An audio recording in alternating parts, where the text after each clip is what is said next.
इतर कैद्यांना वेगळी वागणूक आणि अभयला वेगळं, काय नेमकं काय प्रकार आहे? अश्विनी बिद्रे हत्याकांडातला मुख्य आरोपी बडतर्फ पोलीस निरीक्षक अभय कुरुंदकर हा मंत्र्यांशी रिलेटेड आहे। त्याला जन्मठेपेची शिक्षा झाल्यानंतर सुद्धा की हायकोर्टाचे सुप्रीम कोर्टाचे काही जजमेंट सांगतात की निकाल लागल्यानंतर 1 वर्ष किमान पॅरोल दिला जाऊ नये, असे असताना सुद्धा त्याला पहिल्यांदा पॅरोल दिला, आज दुसऱ्यांदा परत त्याचं ऍप्लिकेशन व्हेरीफायला इकडे कोल्हापूर पोलिसांकडे आलेलं आहे। या संपूर्ण प्रोसेसचं बघितलं किंवा जेल प्रशासनाची भूमिका बघितली तर जेल प्रशासन तो हर्सुल जेलला छत्रपती संभाजीनगर जेलला तो 10 मेला गेला आणि 14 मेला त्या हर्सुल जेलचे जेलर त्याला त्याचे वर्तणूक समाधानकारक आहे असा दाखला देतात।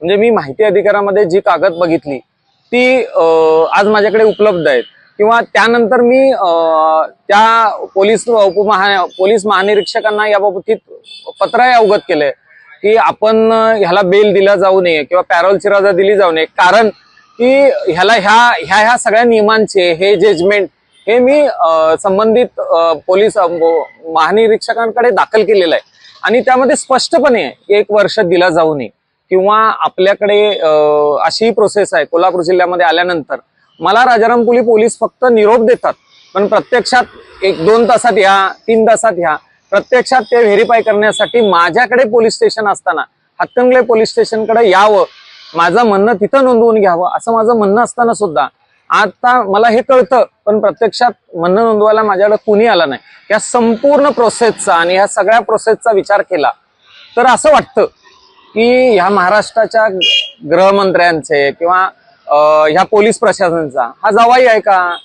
कारण जावाई असल्यासारखीच ह्यांची भूमिका आहे।